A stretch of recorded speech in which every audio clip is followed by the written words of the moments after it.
A very good morning, everyone, and thank you so much for joining us in this early morning, Monday morning webinar on the future of charities, redesigning your business process for digital transformation. This session is strongly brought to you by SGTech, the Commissioner of Charities, and NBPC. So before we get started, introduction about myself first. My name is Ivan. I get to be your moderator and your MC for today. I myself come from SGTech. I'm a counselor there, and it's a great honor to be joining with my friends, which I'll be introducing to you shortly. But before we get started on that area, I'll just give you guys a few notes to our audience member joining us for this special webinar. Now, this session will be recorded. We will share this recording later on after the session is over on our YouTube channel. If you guys missed any key parts and you would like to reference it again, you can access it on the SGTech YouTube channel. If you have questions for us, as this is a webinar, we will require you to use a Q&A function. When using a Q&A function, it will really help us when you can do for us a simple function and simple favor. Give us a name and the organization that you come from before you pose a question. So for example, Ivan Chang, SGTech, and my question for today is so-and-so. So this really helps us get us a good discussion going on. The slides by our panelists today will also be shared with you today. Just help us do the post-event survey and so that we can get you guys out as fast as possible. All right, so let's just get started. Our agenda today is very simple. We're going to start with our guest of honor address, navigating a new normal, charities in the digital age of charities in the age of digitalization, supporting charities' digitalization journey, and the panel discussion itself. So before we get started, I think it's good to also share context about what SGTech is. SGTech is a trade association representing more than 700 members, all the way from startups to SME to our MNC. Now, we are the advocate for the technology industry, and we are here to support the Singapore national push to digitalization and adopting technology in all facets of our life. As an industry initiative, we run events all the way from the annual CXO dinner to panel session with ministers and of course with key important leaders in the technology sector. As part of our outreach and as part of the fact that we are the trade association for the technology industry, we have been doing this special webinar for very specific sectors, and today is for the charities and the NPO sector in Singapore. What we mean by this is that COVID-19 has given us an opportunity to share our knowledge about digitalization, about technology adoption, and how we can take organization in Singapore from where we are today to a whole new level of possibility with technology. To date, we have engaged with so many other agencies and more than 2,700 unique participants. So our goal today is to share with you today with some of our members company, including Dropbox, so that we can talk to you guys about digitalization. For charities that are really, really interested in taking on this step after hearing this webinar, do drop us an email. We can talk to you guys about membership with us, but more importantly, how we can connect you to our members all the way from Microsoft, Facebook, to our innovative startups like Payboard, to our SME vendors like Inspire Tech to help you on your digitalization push. We are here to support and we're always stronger together. So that's a pitch about SGTech. Do join us, drop us an email. We will reach out to you after this session is over as well. Now, it gives me great honor today to bring us to our first guest of honor address. Today, we're so lucky to have the Commissioner of Charity, Mr. Desmond Chin, to join us today. So I shall not steal any more of his time. Mr. Desmond, over to you. Hi, thanks, Ivan, and good morning, everybody. It's great to join all of you today. I wish that I could meet all of you face to face, but because of COVID-19, we can't do that. But that's exactly why technology and digitalization is so important, as it helps us to connect despite COVID-19. Today's topic is therefore appropriate and relevant. It's called Redesigning Your Business Processes for Digital Transformation. And it's exactly why we are here today. Now, charities play a very important role in our society, and the work that you do benefits the vulnerable segments of our society, and it's critical in building a caring and inclusive Singapore. When we look back at 2020, in this past year, it has not been easy for our charities because you have to navigate through very difficult and challenging situations due to COVID-19. However, I'm really encouraged to know that many charities have quickly reorganized and you have adapted so that the disruptions in your services to your beneficiaries were minimized. I would also like to commend and thank all of you for your time, your good effort, and your excellent work. The new year now signals an opportunity for new beginnings, aspirations, and hope. As we enter 2021, you must remain positive and resilient to explore opportunities for charities to improve and to grow. Our charities must continue to strengthen our governance and our management competencies to ensure that our charities are well run, that will build donor confidence and trust, and we will continue to serve the needs of our beneficiaries. Good governance must therefore be the cornerstone upon which our operations rest. While COVID-19 has presented great challenges, it has also propelled us to try new things, to learn new skills, and to embrace technology. For instance, many of us are now familiar with using video conferencing tools to meet and engage beneficiaries and stakeholders virtually instead of face-to-face, like today. Charities are also embracing online fundraising methods, and this has helped each of us to reach out to more IT and tech-savvy donors, and this has greatly expanded our reach, something that we could not have done a year ago. So for us now to thrive in a post-COVID world, our charities must continue to embrace technology and to implement digitalization aggressively to solve the perennial problems of resource and manpower constraints. Charities must now seriously consider more permanent solutions, like the adoption of digital solutions on a wider scale to improve your productivity and your efficiency.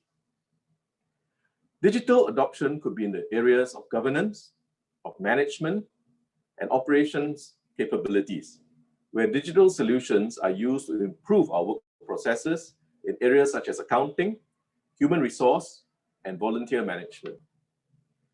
We have heard many stories from charities. I'd just like to mention one, which is called Sundeck. They have started using digital tools during the COVID-19 lockdown. And Sundeck had used iShine cloud services in the areas of human resource management, emails, and shared folders, and found it very timely and useful for remote working during the COVID-19 pandemic. That was also a good start for their staff to be open in trying new things. And digitalization need not necessarily be on a big scale, but charities can start small, depending on your needs, and then you can slowly scale up as you get used to it and as time goes by. I know that change can often be painful, but it is necessary. And failure to adapt will only lead us to a slow demise of our charities and what we hold dear. We must not let that happen. Leadership, therefore, requires us to step forward and step up to make these changes now. I'd just like to quickly mention two resources that now charities can tap on if we want to go down this route of digitalization and technology. To support you in your digitalization journey, the Commissioner of Charities Office has worked with partners such as the Infocom Media Development Agency to produce a charities Go Digital Kit in November last year. It's a guide to help charities to go digital, and my colleague David will be sharing with you more later. The second resource to fund charities in digitalization efforts is called the VWO Charities Capability Fund, or VCF for short. This has been used to enhance to support charities in the adoption of up to as much as 80% of the total cost, with applicable caps, of course. But more will be shared later, and the details of this can be found on the charity portal. I'm really heartened to note that there has been an increase in the number of Infocom technology applications that has been received from our charities. As of this FY, we've already received 200 VCF ICT applications. This is double the number since FY19, and we are still having incoming applications for FY20. This shows that charities are now willing to try out new solutions to improve your operations, your productivity, and your efficiency, and that's wonderful. For charities that are hesitant to change, please take reference from your peers and embark on your first step to minimally assess whether there's any ICT help that you may require and tap on all resources that we have made available to kickstart your journey. In addition, learning events and IT communities or practices are being rolled out progressively to further support our charities.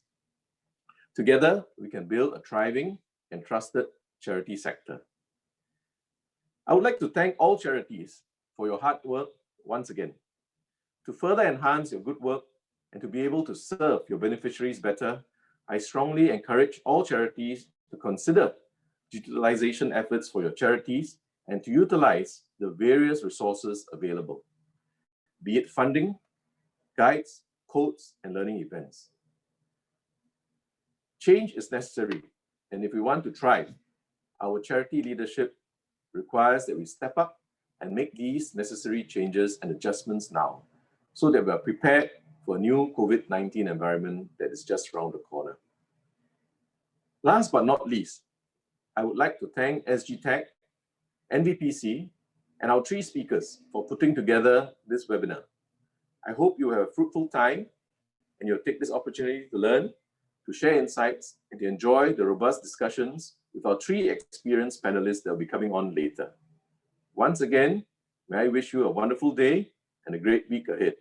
Go digital and rise up to the challenge that technology offers us in order to improve our operations. Thank you and have a great session. Thank you so much, Mr. Desmond Chin, our Commissioner of Charities. Thank you. All right. So it gives me great pleasure now to move on with our 3 speakers of sharing. As Mr. Desmond Chin has said, leadership have to rise up to take advantage of this.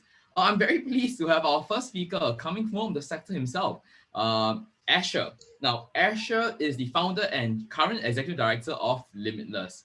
He is a social worker with more than 10 years of working experience with young people and also clinical tenures in family, prisons, and youth sector. He has a special passion to help youths who struggle with mental health condition and has spearheaded research, advocacy, and public education effort to help promote help-seeking behaviors and reduce stigma in youth. So without further ado, can I have Asher to take over the screen? Hi, Asher. Hi, Ivan. Hey, thanks so much for having me. Once again, thanks MVPC, SGTech for organizing this and getting me on board as well. Right, cool. Good stuff. I have to apologize for my weird background. I have been trying to move around the office to try to find a white background, but unfortunately not successful. But let me just do this. Let me just very quickly do a quick run through of my slides and introduce you to my organization a little bit more before we kind of talk about how we've integrated tech into our work.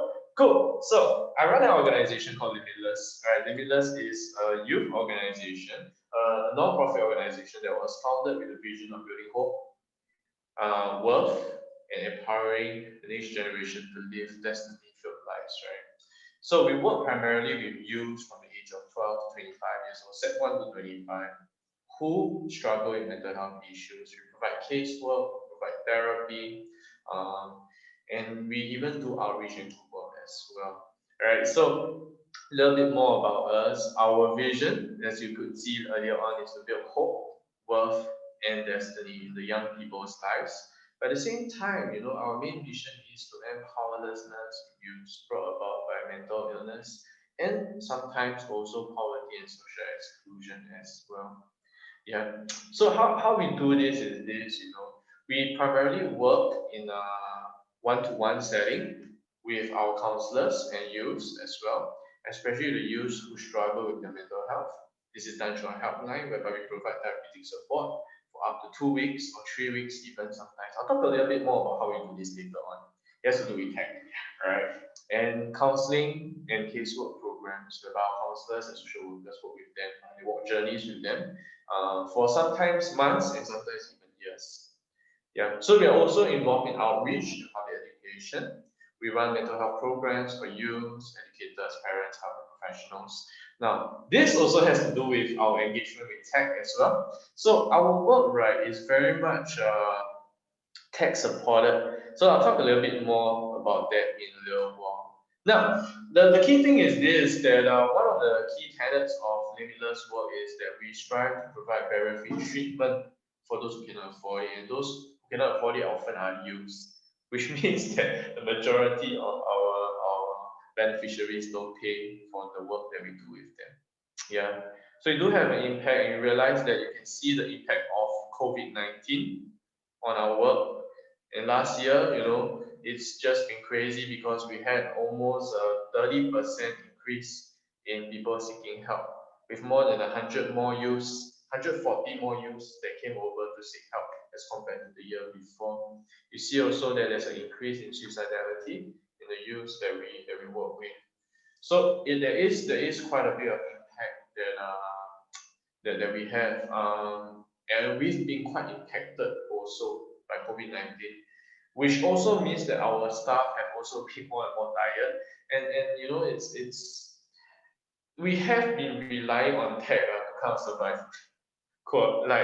essentially Yeah, so moving forward, I'm not going to talk so much about programs, right? You kind of ask me a little bit more about that later on, right? If you guys are interested.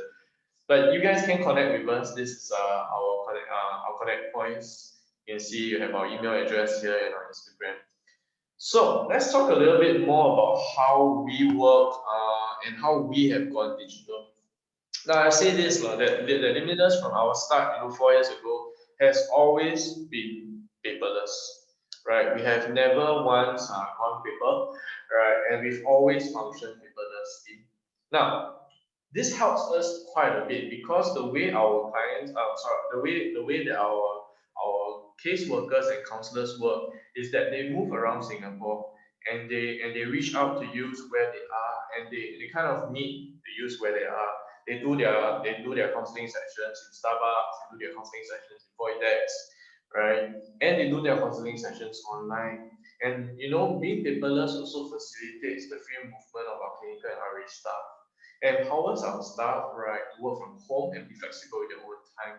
So it means this that our staff have a little bit more flexibility in their time.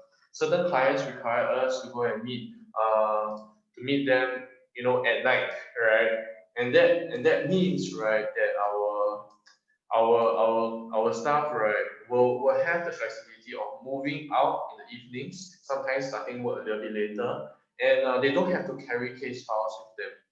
Right, I come from a old school family service center background, right? So we used to have physical case files, and we cannot bring those case files home.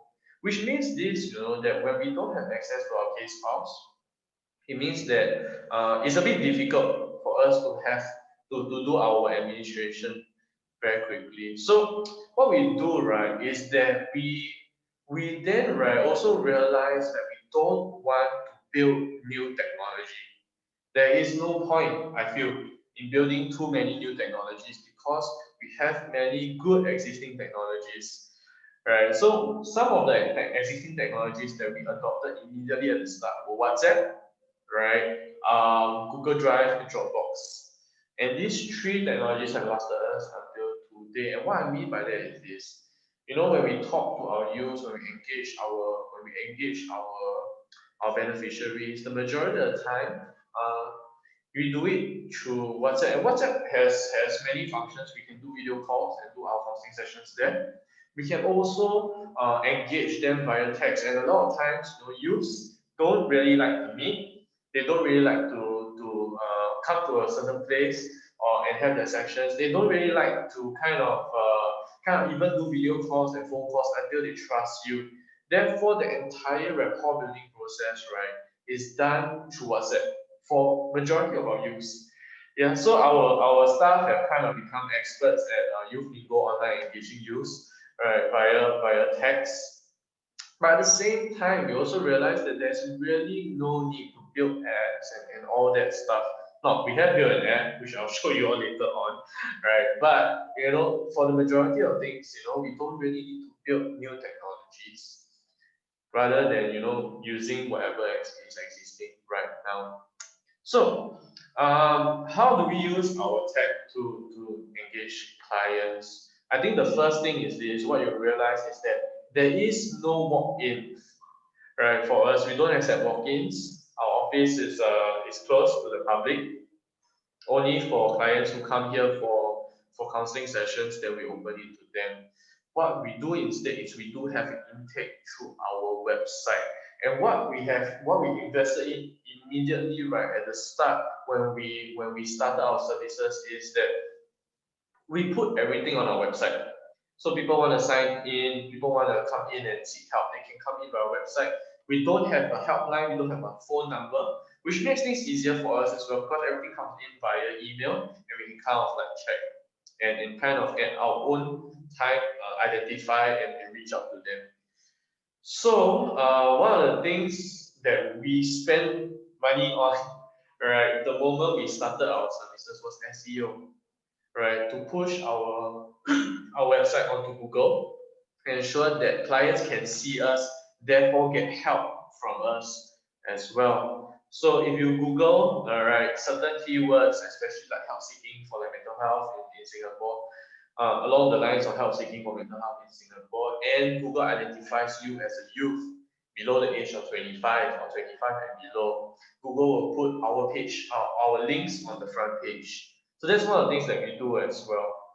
The next thing that we do is like we mentioned earlier on, you know, we use a lot of cloud storage. We work a lot on our cloud. Our case notes are on the cloud. Our administrative forms are on the cloud. I would say our governance documents are on the cloud. In fact, you know, even using the cloud to do our work as well. So you know, you can use like Dropbox paper, or you can use Google Drive, right, to create a document, and everyone can see the document in real time, and we can work right from our homes to kind of use those documents and update the documents together. So you can, you know, during the meeting, you can literally see the minutes go out real time. And when something is missed out, someone else can immediately input there. Yeah, I'm not talking about things that are very new to all of us. I'm talking about how we use existing tech to make our lives a lot easier as well. Yeah. At the same time, we use things like QuickBooks for our accounts, you know, for our audit, and if we need to create merch and all that, right, to raise funds, we use like Printful, Teespring, to dropship merch as well. So these are some of the things that we do. And in fact, right, this year, so previously, right, previous years, we rely a lot on physical fundraisers. As much as we use a lot of technology, right, we rely a lot on physical fundraisers. We go and shake hands, we do like gala dinners and all that. But this last year, right, it's not been possible. So what we did instead was that we went completely online. We did a lot more of our fundraising through our sites, through giving.sg, even through give.asia, and at the same time, you know, we even did a digital run whereby we did a run event to raise funds, but at the same time we did it digitally using Just Run lah, and we are going to continue doing this next year as well. It has become a new kind of trademark thing that we're going to do every year. Finally, we talked about like how we use social media to engage our clients. I think that's very key for us as well, because when we use social media, it means that we are engaging with youths. And you know, in previous years, we have always used Instagram to engage with youths.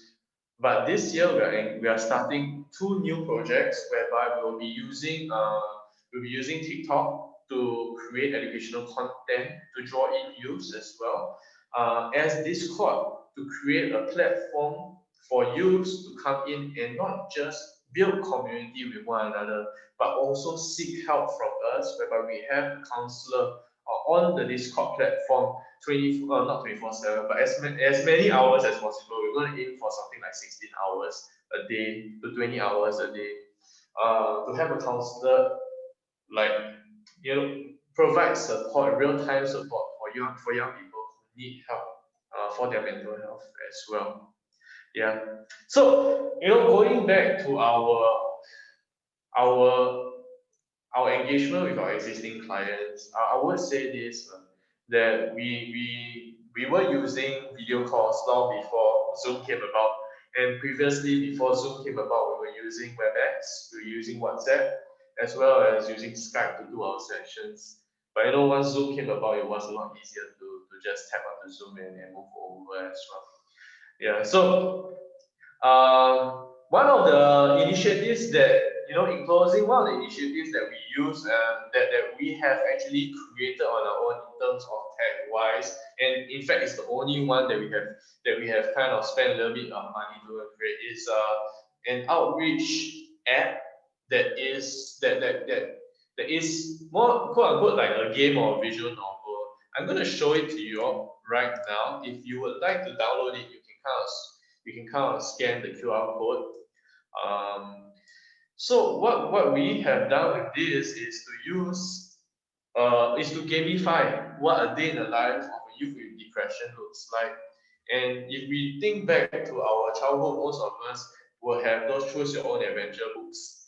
So we created a choose your own adventure as well, right? Whereby, you know, people can go, you know, and download the app and literally live like multiple versions of the day in the life of a youth with depression, as well as, you know, a friend of a youth depression, so as to understand and put themselves in the shoes of someone who is struggling as well. Yeah. So with that, right, I think I've come to the end of all the stuff that we have. If anything, I would say this, and I will close with this, that we don't always have to create new things, to use to be tech savvy. But at the same time, we don't always have to go back to the old ways of using stuff. Yeah, we can be creative in the way we use existing technologies. And when the need arises, then we create something. Yeah. So I'm gonna stop sharing. Pass the time back to Ivan. Hey, thanks a lot. All right, thank you so much, Asher. I think there's a lot of good questions that's coming out from our panel and our audience member. Now, audiences, if you guys want to ask questions, please use the Q&A function so that we are able to get to your questions soon. Okay, now next up, we have nonprofits in the age of digitalization. Very pleased to have James, the Chief Partner Officer for Dropbox, to join us here. Now, James is the CPO for Dropbox in the APAC region. He's a true technopreneur at heart, more than 20 years of experience in sales, channels, and leadership with leading technology company, including Microsoft and Crayon Software. All right, so today he'll be sharing to you about Dropbox. So James, over to you. Thank you, Ivan.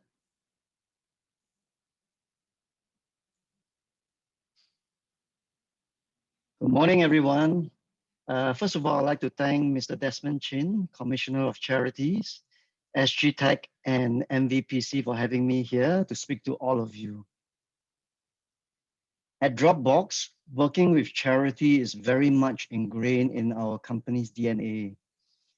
We have an organization called Dropbox for Good, which is an employee-led group that encourages all Dropboxers to use our skills and time to serve the communities around us. This program provides employees 32 hours of volunteer time off per year, and we match financial gifts given to the causes our employees care most about. In 2019 alone, employees gave 2,800 hours of volunteer time across 12 global offices, including Singapore, $1.1 million in company and employees' donations combined. At Dropbox recently, we've also launched the Dropbox Foundation in 2018 to partner with impactful organizations that defend human rights around the world. This topic is also personally close to my heart, as Singapore will face more headwinds with the pandemic. There will be more and more fractions of our society who needs our assistance and support. And therefore, I really want to make sure that we have a very honest conversation today which can enable your non-profit organization to deliver a better impact. The headline is very clear. You need to run your organization like a business. Your non-profit organization is guided by your mission aimed at solving the needs of society for good. However, it is no different from running a business which aims to create value by providing products and services for the customers. But in order to achieve the greatest impact, non-profit organizations must invest in their companies, just like any companies in the business world. Especially in the post-COVID world, almost all your fundraising activities are going to be done digitally. Azure has shared with LIMITLESS that all of its fundraising, event organization, webinars, engagement activities have all moved online. And it is the same for you. Your engagements with your beneficiaries, your sponsors, your employees, your vendors, partners, and volunteers will have to keep up with a significant drop in face time. So my question to you is, what have you done to move all these engagements online? You certainly cannot achieve what you need to do if you continue to defer your decisions to move your operations online. Asher has shared his experience on leveraging on various cloud services to enable his work processes. These cloud services are already available in the market today, and they've been available in the market for many years. Millions of businesses are using our solutions. We have invested billions of dollars each year to enhance security, to ensure that we protect data privacy and compliance, and meeting governance standards.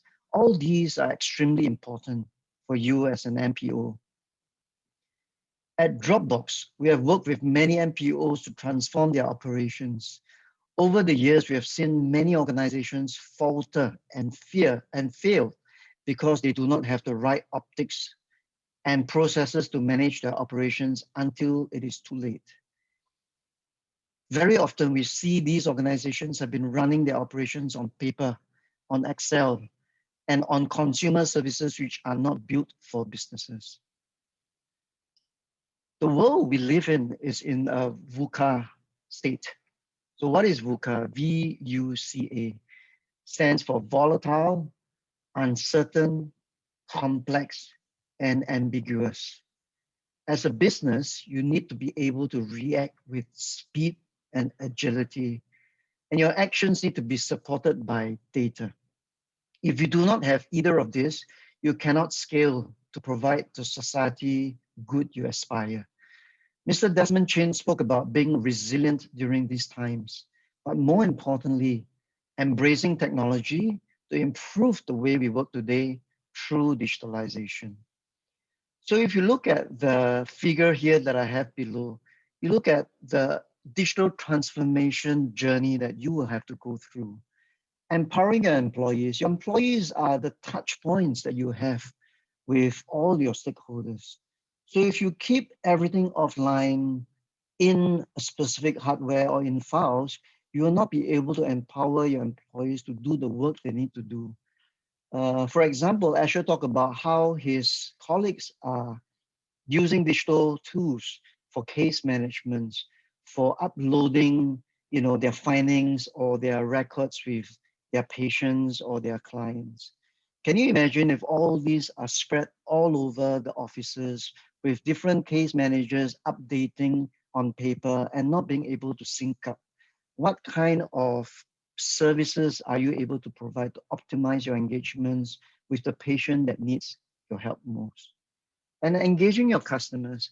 Again, I mentioned that an MPO is nothing different from your business, right? You need to be able to engage your customers 24/7 in a way that it's relevant, reachable, as well as empowering for your customers to be able to reach you, reach your content anytime and any place they choose to, not just at the time when you're available. Optimizing your operations. We talk about operations that ranges from HR, finance, your operations, your case management. All these needs to be optimized. If they are spread all over and being disconnected, you will not be able to harness the data that you can extract out of these operations in order to make better decisions. And transforming your products. Your services, your solutions needs to be transformed on a continuous basis in order to be relevant for the new requirements, the new needs that arises through the pandemic and through just by the evolution of the profiles of the people whom you're trying to help.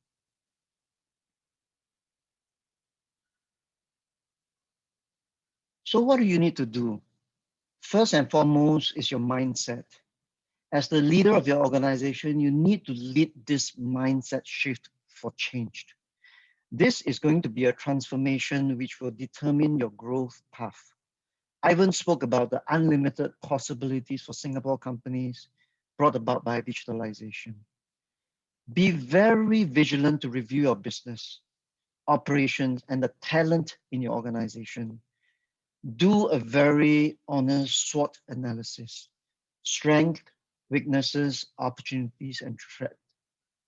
Change is driven by people. We need to acknowledge that not everyone is skilled for the new challenges. That includes yourself. So leverage on government programs to upskill your employees through Skills Future. One of the biggest advantages of being in Singapore is the availability of support and funding programs to help you close the digital divide so you can be ready. Leverage on the technology funding programs to digitalize your business across finance, case management, HR, marketing, support, communications and collaborations, CRM. And then when you have done all this, you have to do it all over again continuously. So continuously trying to review all of the above. So as you can see, digitalization enables us to continuously use data, use technology to review and improve our operations. My fellow panelist, David, will share more details on the various grants which are available for you today. The PSG grant supports companies keen on adopting IT solutions like online collaboration and productivity suite. We've got funds such as VCF funds that enables you to drive your digitalization effort, which gives you up to 80% funding. There is Tech and Go, which is also available. And then for Dropbox, we've got Dropbox as a PSG solution, which enables you to use our cloud services for digitalization, as well as HelloSign solution for digital signatures, which is very important for your governance and compliance processes. So with that, I'm gonna say thank you very much. I know that this is a short discussion, but I really wanted to leave behind the thought that you need to first and foremost take action, and taking action means really driving a mindset shift, which you need to take ownership for in order for your organization to transform. So with that, I'm going to turn it over back to Ivan, and Ivan, back to you. Thank you. All right. Thank you so much, James, for the sharing, and of course, Dropbox. And I think there's some questions about Dropbox and security, which we'll address later during the panel session. So last but not least, we have one more sharing, and I'm very pleased to have David, who is the Assistant Director of MCCY, to join us here today. So David is the Assistant Director for Outreach and Systems in MCCY, the Charities Unit, and he supports the Commissioner of Charities to develop a well-governed and thriving charity sector.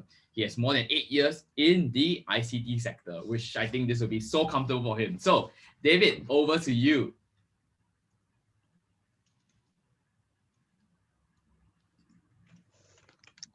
Okay. Thank you very much, Ivan. Okay, good morning, charities. My name is David and I'm from MCCY.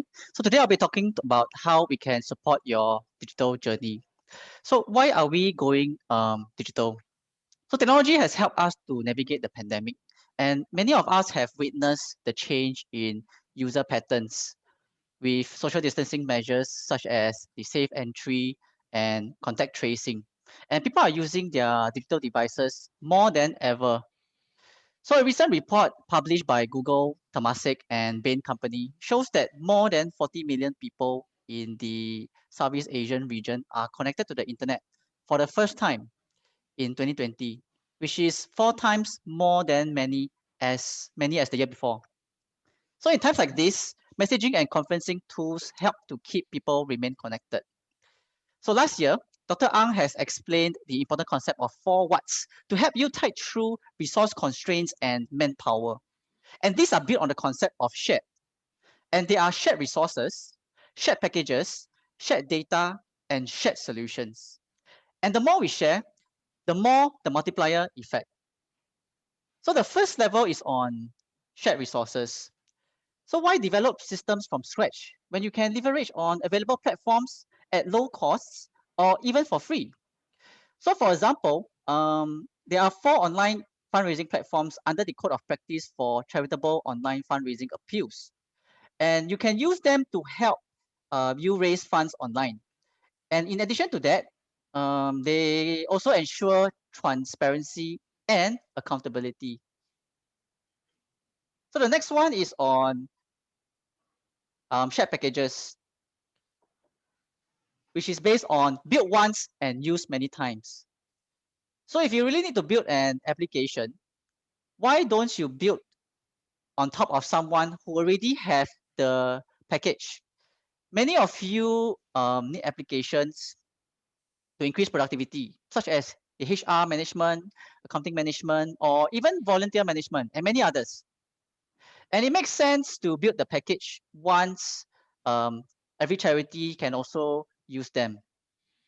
This not only saves your time, it also lower your costs.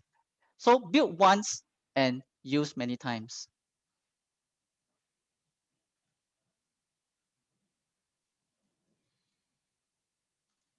The third one is on shared data. So during the COVID-19, many food charities have difficulties with food donation and distribution. So we have some charities who have received a lot of food from donors. And we also have some other charities who are shortage of food. So this can become a danger of the overserved and underserved areas. And this is critical because food is perishable. Sharing data among charities allows you to serve where it matters the most. Shared data helps you to overcome the overserved and the underserved area to achieve what we call the market efficiency. And the highest level is shared solution. So why share alone when you can share together to achieve better results? So for example, when you have a beneficiary who is discharged from a hospital, so you have one charity who helps with the counseling, you have another charity who is providing food, and you also have another charity providing financial assistance. But the issue here is that each charity is working individually and in silos. And the beneficiary is the one who is coordinating with the charities and not the other way around. So this could mean that there could be service gaps among the charities. So having a shared solution focuses on the user and can provide the beneficiary with a seamless experience to achieve a better result. And we call this the beneficiary user journey. Now, while COVID has accelerated the use of digital tools and also increased the level of digital activity, it also exposed more cyber attacks. And cybercrime continues to be on the rise in Singapore. So I would like to urge all charities to ensure that cybersecurity remains a top priority. The methods that hackers use or employ have actually become more diverse and sophisticated. So phishing remains the most frequently used tactic where imposters fake their identity so that the victims will give away the confidential information or even valuable information. Now that many of you are working from home, so this leaves your user devices and the endpoints vulnerable to attack. So it's very important to secure your user devices and endpoints. So hackers may also compromise your unsecured network and steal data from applications. So charities must safeguard the infrastructure and protect enterprise applications at all times. So to protect our digital way of life, charities must recognize that cybersecurity is a collective responsibility, and charities must protect systems from critical vulnerabilities, raise awareness, and also to promote adoption of good cyber hygiene. And that is why protecting data is very important. The primary piece of legislation that governs it is the Personal Data Protection Act, also known as PDPA. So we need to be responsible with data that we are collecting. And that is more important than complying with the law. It is also about being trustworthy towards our volunteers, towards our donors, and towards our beneficiaries. Do you know that there are 9 data protection obligations in the PDPA? So we have published the data protection guide in the charity portal. So please go to the charity portal to find out more. The next thing I want to talk about is the charity's Go Digital Kit. So to help you in your digital journey, we have specially curated a list of digital solutions to support your efforts. The digital solutions are available packages that you can choose based on your needs. So you do not need to develop a whole new applications and reinvent the wheel that will take up a lot of time and money. So this kit is free and is also available in the charity portal for you to download. So I'll share a bit of the details here. So there are 3 different areas of opportunities. So there are corporate function, stakeholder management, and service delivery. So the corporate function consists of backroom solutions which can help you to increase productivity. And these are your common operations such as your HR management, you have your accounting management, cybersecurity, etc. So as earlier shared by COC, so Sundeck was actually able to tap on iShine's HR management system. And this has actually helped the team to transit towards the remote working arrangements smoothly. And also as what Asher has shared, remote working and online tools can also help you to remain connected. The next one is on stakeholder management, which helps you to understand, manage, and reach out to your stakeholders and even more stakeholders. So last year, Club Rainbow has actually cancelled their cycling fundraiser due to the COVID-19. And they have decided to use the online donation platforms such as Giving.sg or even Give Asia, which not only allow them to collect donations online, they can also monitor their fundraising activities and set donation targets. So through these platforms, they were actually able to collect 50K in donations in a month. The other area is service delivery, where advanced technology can actually help charities to deliver greater value in their services and also charitable activities. So you have things like AI chatbots and digital payments, which are actually getting more popular. So one other example is the assistive technology, where SPD are able to use these technology devices to actually help people with these abilities to improve their functional capabilities. And there are also smart wearable devices to help blind people to see things. So different charities can explore various service delivery solutions to enhance their value propositions. So where to get help? The next part of the kit contains a list of resources that can be useful for you. And we have compiled all the information from various agencies, ranging from funding support, capability building, and other guides for your specific needs. So I will talk about the VCF later. So BotMatch is a program that matches your charity with experienced senior executives. And it is like Tinder for senior executives and charities. So for those who need to look out for IT leader or even the CIO to help you with your digital transformation, so go to BotMatch. Okay, through BotMatch, the charity, one example is the charity Samaritans of Singapore, was actually matched with a volunteer, Mr. Mandanjit Singh. And he was appointed as a committee member in the strategic planning. So in his term, Mr. Mandanjit was actually able to use his experience to help roll out a technology roadmap for the charity. And of course, it's not just about understanding technology that is important. It's also about what people can do with technology. So in the area of digital training, we have Skills Future series where you can actually pick up courses on key topics like data analytics or even cybersecurity. We have many other guides and tools in the kit. So please go down to the charity portal and download it for more information. The last thing I want to share with you is the relevant VCF that can aid in your digital journey. And there are also some additions that we have made last year to help you overcome the pandemic. So the VCF Consultancy Grant was primarily used to support projects in governance and management areas. And a lot of you have used it for regulatory compliance policies. But during the crisis, many of you have to review your policies due to the remote working arrangements. And in this aspect, you can tap on the VCF Consultancy Grant to actually review digital related policies and also implement your personal data protection measures to strengthen your data protection. So the grant covers up to 80%, capped at 100,000 per charity over 5 years.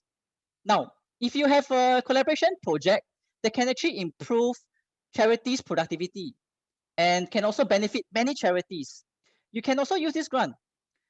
This will be actually very useful, especially for service delivery. The grant also covers up to 80% and is capped at 50%, 50,000 per project. Take note that to qualify as a collaborative project, it must actually involve or benefit at least 2 charities concurrently. The next I will cover on the ICT grant. So the demand for PC and laptops have been increasing due to remote working conditions, and you can use the ICT grant to purchase up to 2 computers, which can cover up to $1,200 per computer. And each charity can also purchase 1 printer and subscribe to 1 broadband account. So there are many other office automation packages that are available offline, such as the eLeave. You also have the eForm, or even accounting software such as QuickBook. And you can subscribe them and start using them. You do not need to reinvent the wheel and build from scratch. And the tools can cover up to $120 per user. Now, if a charity also need a website, use the content management system and you can quickly bring up your website. And the grant covers up to $3,000 per charity. If you need to install softwares on your PC, such as antivirus or basic software for your work, you can use the grant to offset the cost up to $30,000 per charity. So last year, we have expanded the ICT grant. So you can use the grant for implementing digital solutions which cover areas such as accounting management, HR management, cybersecurity, and many more other listed here. So for the digital solutions, the grant covers up to 80% of the supported cost or actual expenditure, whichever is lower, and is capped at $30,000 per charity. So for those of you who need to obtain the video and audio conferencing tools such as maybe Zoom, WebEx, etc., you can also use the grant to offset up to 70% of the supported cost or actual expenditure, whichever is lower. Now for this ICT grant, the cumulative funding for ICT is up to $100,000 per charity over 5 years. So last but not least, we have the shared services grant. If you need to quickly outsource your corporate functions to a third party, so this means that the provider will actually manage it for you. So the grant will cover 50% of the monthly charges for the first year and progressively up to 25% for the second year. So this is capped at $100,000 per charity, okay? $100,000 per charity. So how do you apply? Go and apply through the our partnering agency, which is NCSS, which is administering the grant. So go to www.app.ncss.gov.sg to apply for the above grants. So now that you know where to apply, but do note that you need to have an existing pass account to log in. So for NCSS members who are applying for the ICT grants, right, for the digital solutions, please remember to submit your applications under funding at Tech and Go. If you have any inquiries, you can also email the Pumpkin Squad through this email address here. And please note that the cost is, if the cost is above $6,000, right, you need to submit at least 3 codes of similar scope in your application. Okay, so if you want to find out more about the Charities Go Digital Kit and the VCF, I have the QR code here, so you can scan to access the links. If you have problems with the links or you have actually further inquiries in relation to the kit or even the VCF, do call our hotline. or you can also send us an email indicated below. All right. Before I end my thing, once again, thank you for joining us this morning, and also many thanks to the organizers for having me. Back to you, Ivan. All right, and thank you so much, David. I think a lot of questions about funding mechanism that charities who are interested. We will be sharing with you MCCY direct number later that you can clarify with MCCY on all this funding mechanism. All right. So I would like to move on to our next part of our sharing session, which is a panel discussion. Now, you already hear from Asher and James, Dropbox and Limitless respectively, and I think you guys are already familiar with the sharing. Now, we also have another guest joining us. We have Leonard, who's the Director of Outreach and Partnership at MVPC. So before we do the panel session, I thought we'll just give some time to Leonard to introduce us about himself and, of course, the great work that MVPC is doing. So Leonard, over to you. Thank you so much, Ivan. Big thank you to our friends at SGTech as well as our partners at MCCY. I'm Leonard. I'm with the Outreach and Partnerships team. And I think for many of you who are familiar, MVPC functions a little bit more like an intermediary. We are the steward of the vision of a city of good, where individuals, organizations, and leaders come together as communities to give their best for others. So we have a range of brands, programs, initiatives and we help to facilitate partnerships that enliven the ecosystem of giving as well as doing good. So it's just a great opportunity to be part of this conversation, and happy to share more along the way. Over, back to you, Ivan. All right, thank you so much. Okay, so can we have our panelists to turn on the camera? James and of course Asher. We'll highlight the four of us so that we are in a spotlight settings. So Hello. hi, Sujin, can you spotlight for the rest of us? Thank you. Okay, let me do it for you guys. Okay. All right, great. This is speak. Okay, this is perfect. We have four of us right now. Okay, so today we want to talk about a few issues and of course take some of the question from our audience member. Maybe we just start with the first one, I guess. Digitalization is the big buzzword today. We've been talking about digitalization so much. So let's hear from you guys. What does digitalization look for your perspective for the charity sector? All right, so Asher, maybe you have you first. Okay. I would say this on my end, digitalization would mean for the charity sector to make work easier. Right, so to make work easier, I think many of the charities already have a lot on their plate. Therefore, digitalization to me would mean, would be to integrate technology to make work easier. Yeah, and really that's about it for me. Okay. Yeah. How about Leonard from MVPC perspective? You guys are championing the city of good, and this is definitely one part of it. Yeah, absolutely. Thanks very much, Ivan. I think to build on Asher's point, in addition to making work easier, it's about how do we create more value? How do we think about things more innovatively, right? I mean, there are many ways to solve a problem, but yeah, and technology can really help us to think about ways that are, I guess, better. I would also add, maybe from a strategic perspective, it's also how do we embrace this digital future together. And if you think about it, right, it's no longer this online world versus the offline world. Your online and offline is seamless. This is the O to O to O kind of terminology that we hear a lot more. And how do we just think about how that seamlessness comes into play? So just some quick thoughts there. Okay, and of course, James. Sure. So really like to re-emphasize my point that you need to look at yourself as a business, as an ongoing business, right? You do not want to be an obsolete business. Imagine if you're a Kodak, or imagine if you're a Nokia phone, right? That has totally missed the digital transformation wave.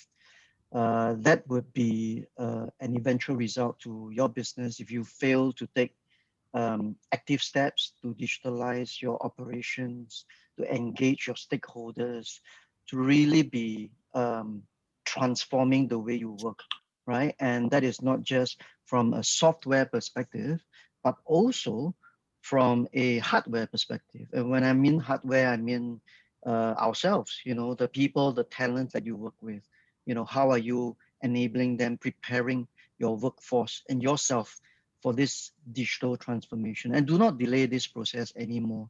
I think COVID has given us that urgency to really drive that change. And that same opportunity, it's also a threat to your business, right? Because everyone else is transforming. And if you are the only one left behind, then you're really missing out. And the eventual result, it's failure to your company and to your organization. Okay, now, thanks so much to the three of you. We're going to launch a poll now.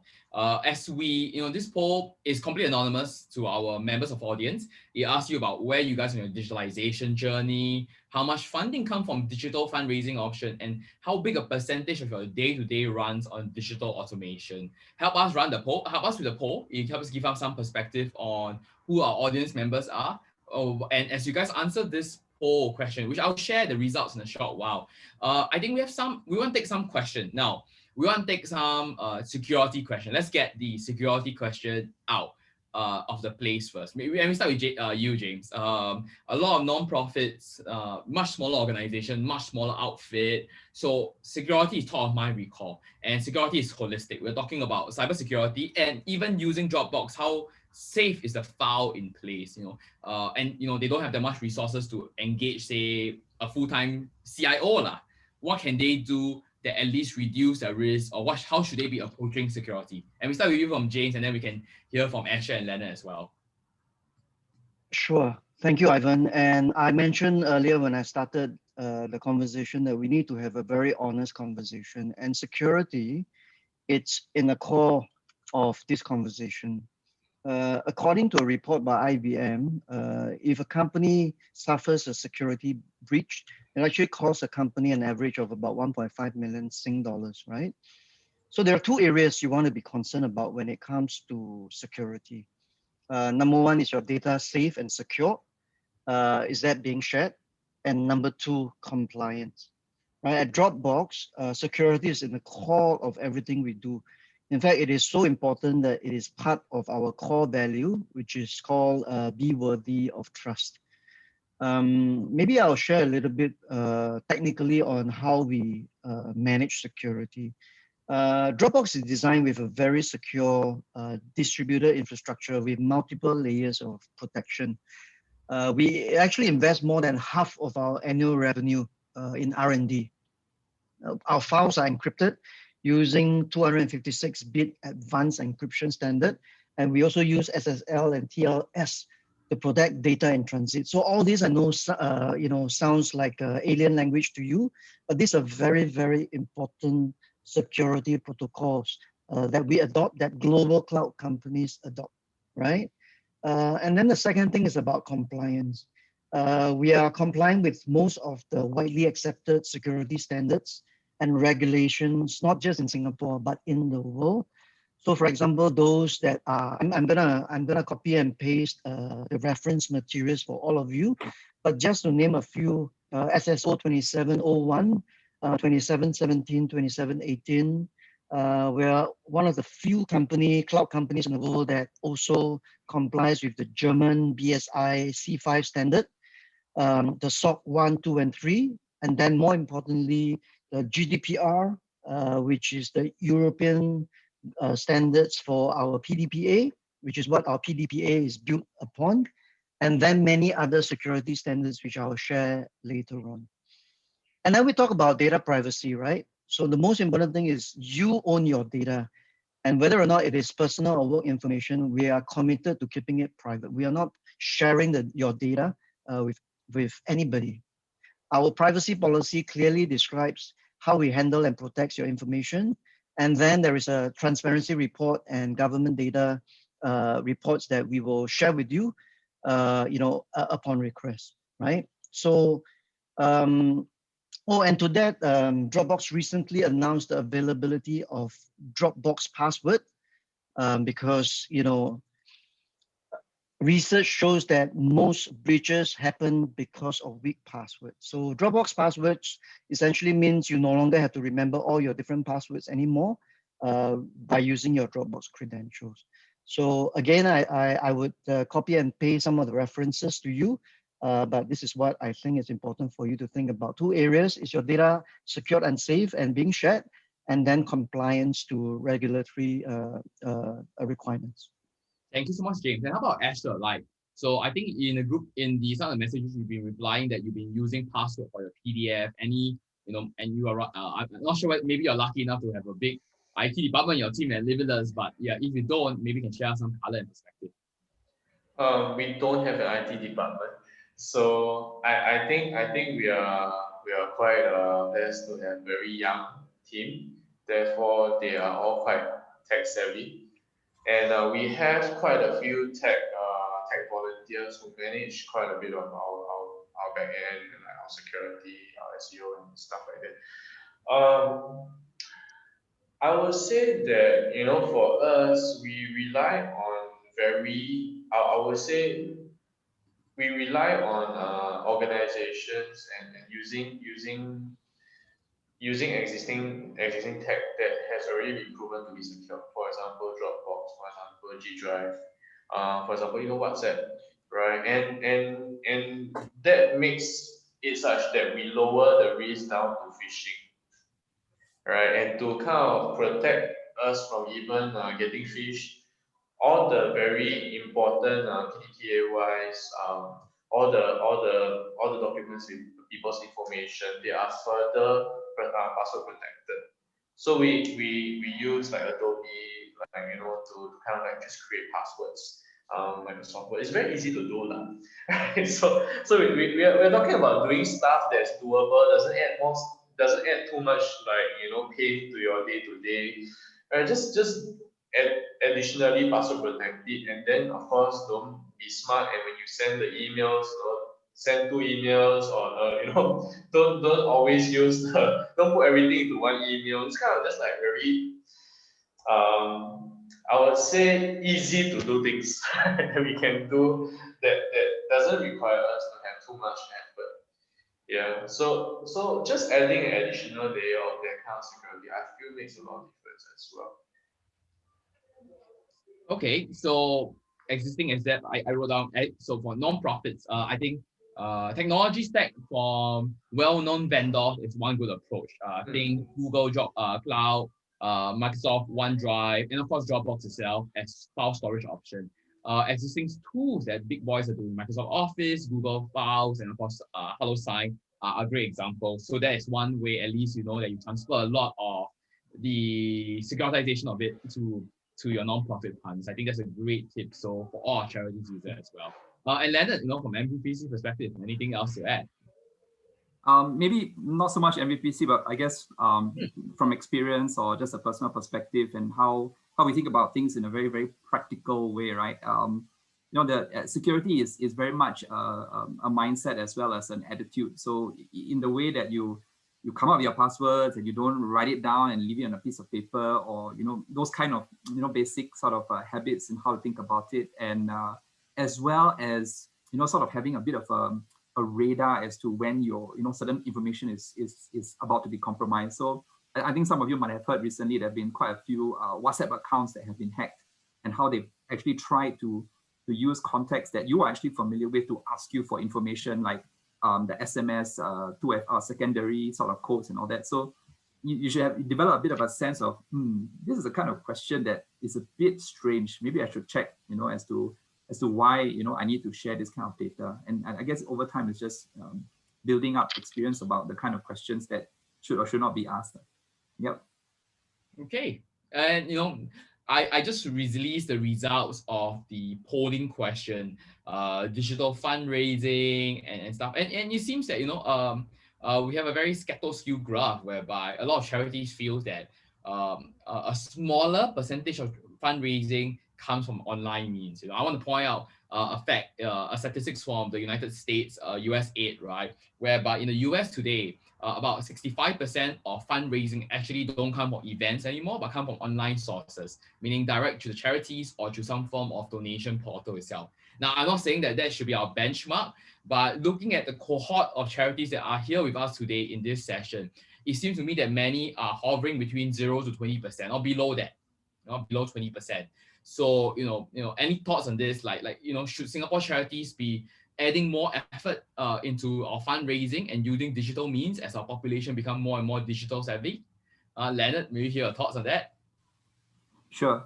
I think as with most things in life, you need to be able to find a balance, right? It's not about, as I said, not completely online or offline, but how does that digital strategy complement your overarching fundraising plans? And maybe just to give a simple example of what we experienced recently, as part of the SGTech Giving Week, we actually had a Giving Week fund that was set up to support smaller charities. And it was principally a digital campaign, but it was supplemented by certain offline or physical pieces. So when I say online to offline, offline to online, it's a bit like, you have a physical event and someone's speaking about it, and then it gets amplified through your digital channels, and then you continue to have this sort of virtual cycle. So, in effect, it can be quite effective. And I mean, we're very happy to see that the results of that particular campaign. I think we raised almost about 100K just from almost a heavy sort of digital channels. Okay, so offline to online. So of course not, but of course it's good to bring the ratio up a bit, especially more and more Singaporeans. And I'm sure you guys run Giving.sg, the platform, and I'm sure that you can see that I read a report that during COVID-19 last year, in fact, online giving has went up a tremendous amount than the average. So clearly Singaporeans are still open to giving, and they are looking for new ways to give that is not just physically driven, like here's a credit card or here's a piece of paper to fill out the form. And how about Asher? Any thoughts on, I'm sure Limitless runs on funding as well. Any thoughts on this? I think online has to be the way to go moving forward. Of course, I would say that existing, like going out to shake hands and all that, once we can, we will still going to do because you want to cast a wide net. But I find that if you are only doing physical fundraising, then you are not casting a very wide net, right? So online is definitely a way to go. We ran our run digitally last year, and it was quite successful. It gave us the opportunity to not just fundraise, but also create a platform for outreach as well, because right after the run, we have everyone's names, and we can immediately create multiple Zoom sessions whereby they can come in and we can train them through workshops as well and provide that as like a quote-unquote perk for the run. Yeah, so that's one way of doing it. The other way, of course, is to use existing platforms like Giving.sg. So Giving.sg has been very helpful, which also allow us, right, to get other people to create. So, by having a Giving.sg account, you can allow your volunteers, right, to fundraise on your behalf, which also means you don't have to go through the pain of applying for the fundraising permit, right, through NCSS, through police, if you're not NCSS members. So by having your volunteers create a Giving.sg campaign on your behalf, right, it allows them to go and do whatever they want to go and raise money, birthday party or wedding or whatever, right? That will allow, that is allowed, right? So it allows money to flow in without you having to do as much as previously needed to do. Yeah, because last time we had to give them the box and they got to go and collect the money, come back, must pass $5,000, must audit, everything must go through like all that. In the end, you get less money, lah. Yeah. Got it. So all this, and we're always trying to reduce our paper in office. I think a lot of nonprofits in Singapore have a lot of paper. So I want to take the next part to James specifically. So it is quite interesting that while nonprofits, our audience member here say that majority of them are slightly below in terms of online fundraising, but a lot of their operations have been digital automated already, 40%. So I think it's safe to say, James, that to be very frank, as in I'm working a lot of nonprofit, I think to be very frank, a lot of them really are using some form of cloud drive, especially this last year, because no choice, right? Local area network no longer works when you're not in office. I think they've been using some form of documentation storage I've seen charities sending me forms to sign using e-signature software, including from Dropbox and from other vendors. So I think the document part is now there. What is next for charities who are at the 0 to 40%? What is next for their digital automation journey? I think first and foremost, the fact that you started to adopt cloud services for your storage and file management, it's just the beginning, right? Number one, do you have a file management system in place? Because a file management can really go out of hand if you don't really have a system in place where you don't manage the access, you don't manage the authorization, you don't manage the validity of the documentation, right? Because you have a lot of stakeholders which may or may not have authorized access to these folders, right? So for example, the volunteers who work with you, do you want them to have access to some of your files, right? Are you securely protecting with passwords and with expiry dates and with authentication access to these files? So these are things that you really need to think about, not just, not just shifting all your existing files from your PCs and your servers to the cloud. That is not enough, right? The second thing is about digital marketing, right? Your outreach program. That is so important because unlike yesterday where your audiences are limited to the events that you have or the outreach program that you have on an offline basis, your audience have totally opened up, right? More and more people have access to Instagram, to TikTok, to Facebook. How are you aggregating the way you are engaging with your audience? And then do you have an internal system to kind of funnel them so that you're engaging them properly? Because when your audience, when your stakeholders are engaging you on an online basis, they also expect you to respond to them, in a timely fashion, right? Otherwise, you lose traction with these stakeholders. So that's an area. The other area, it's your finance, right? I think a lot of you may still be working on Excel spreadsheets, right?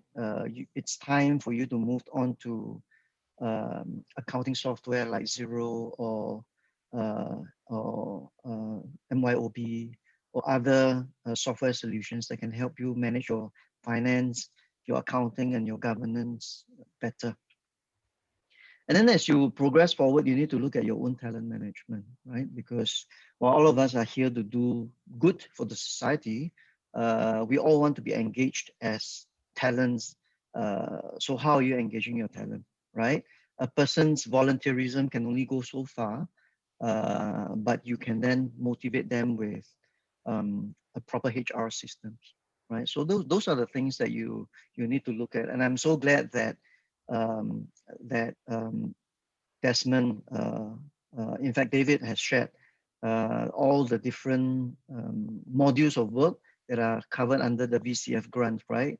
It ranges from human resource management to learning management to remote working and bills and payments, right? That's another area that you need to look at.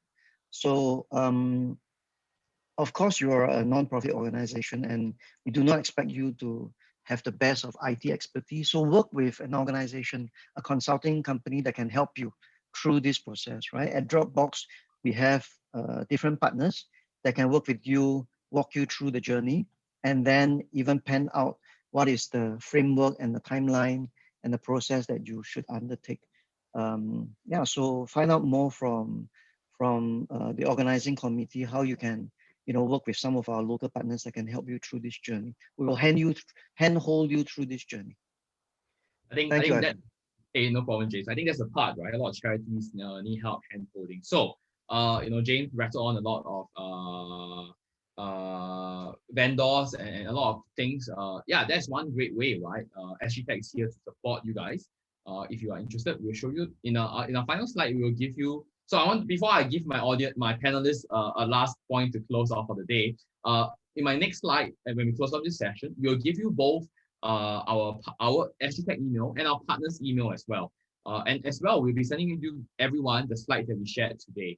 Now, there are a lot of DCF related questions. We will have our partner take it directly with you via MCCY. And of course, we will then share the rest to you, especially if you have questions about like, how do I go digital? Who is a quick vendor we can speak to about finance? SGTech is here to support through our big network of our partners and our friends in the technology industry.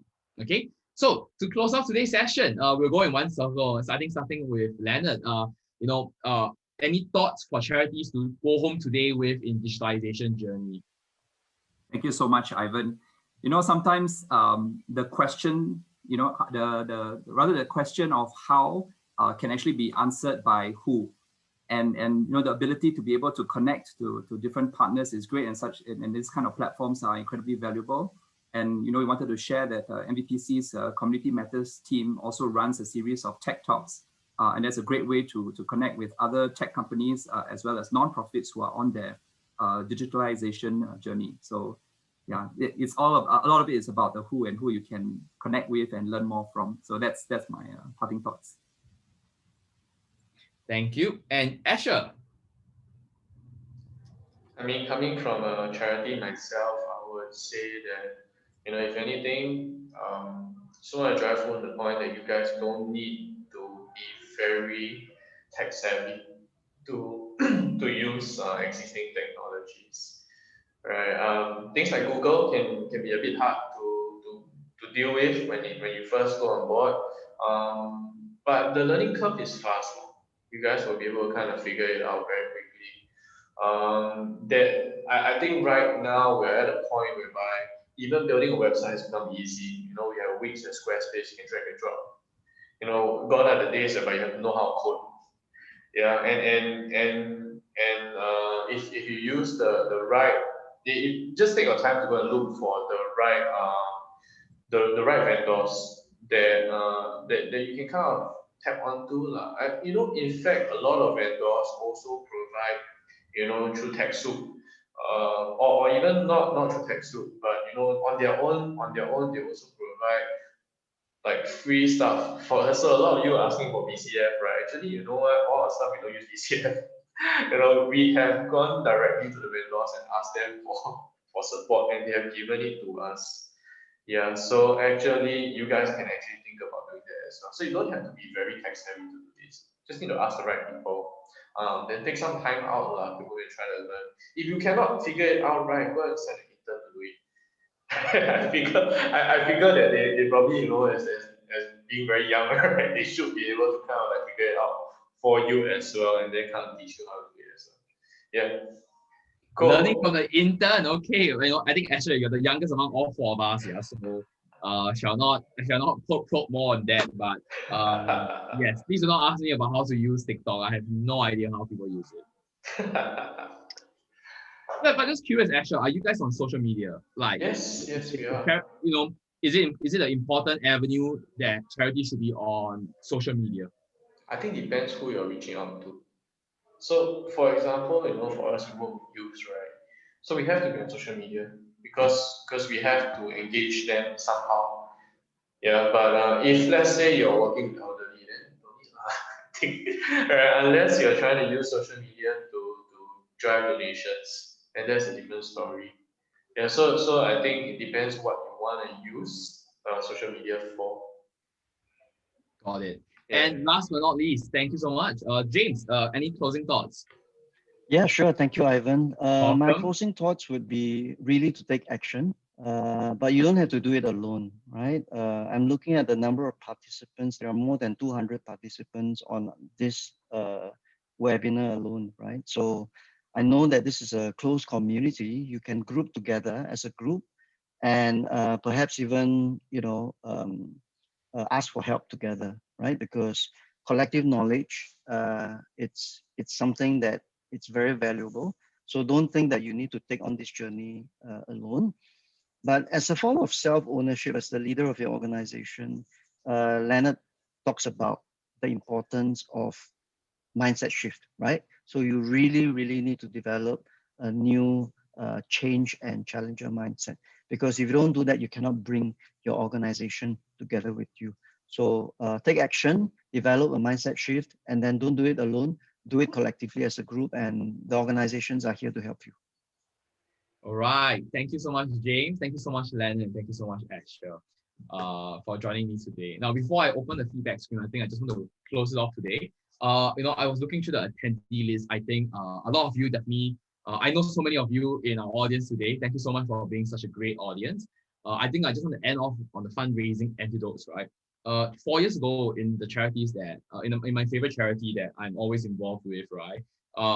Somebody they came to us, they came to me and say, can we build our own fundraising portal? Sorry, no discredit to Giving.sg, but we personally prefer to have that data on ourselves. And I didn't want to invest the funds to do it, to build a fundraising portal, let alone a recurring fundraising system. And Singaporeans just blew my mind away, right? Within 3 years of us launching our own personal fundraising system, more than over $500,000 has been raised on a yearly basis from digital fundraising alone. And out of that $500,000, even more amazing is about 30% of it are recurring donations.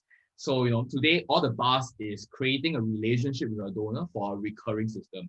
The tools are now available to easily build recurring system. 6 years ago, you would have to use rotary processing, whereby you have to take a form and once a month you do back-end settlement. But today, software tools from Stripe, from checkout.com, for Ardian allows you to do recurring transaction in less than 3 steps. And this is going to be a great way to help organizations build a sustainable revenue source, especially when you keep engaged audience. Personal experience, and I thought that it was an amazing story to share to close off today. All right. Thank you guys so much for joining us today. Before you guys leave, our audience member, once again, I have a few more announcements to make. First thing first is number 1 is on TechSoup. I think Asher talked about TechSoup. I have given you guys a link. If you're a charity in Singapore, I think a lot of the solutions there are great, including giving you very affordable pricing to cloud storage and cloud hosting solution. Now, VCF matter due to the nature of this session. And the 4 of us not coming from MCCY, I don't think it's appropriate for us to answer those questions. We have given you MCCY Charities Unit email in the group chat as well. Do drop them a note. And one more thing, now, the community matter team. On the screen, you are seeing 2 emails linked. SGTech is the organizer of this session. You wish to speak to James, you wish to speak to many of our members company, from Microsoft to Google to Dropbox, drop us a mail. I think being part of the community is so important to us. Any of our any of our tech members in our association would love to sit down and help our charities in Singapore. I can see James nodding there. You just need to drop us, say, I need help in this area. We will forward it to our tech company, and I'm sure they'll reach out to you. Now, for those of you at MPPC, and I think just now you talked about community, right? The Community Matters team is willing to explore some of this option, such as digitalization and securitization options such as PDPA. If you are interested to work with MPPC, to work together to build a community-led effort to do a form of collaboration with a tech firm on security, on digitalization, drop an email to community@mppc.org.sg. Now, thank you so much for joining us. Have an amazing, amazing lunch, everyone. Please help us do the feedback. The feedback is completely anonymous, but charities member helping us do the feedback help us improve this session for you and make us a more cohesive and greener Singapore together. All right, so Modular Singapore, have a great Chinese New Year. Thank you so much for having us and having me today.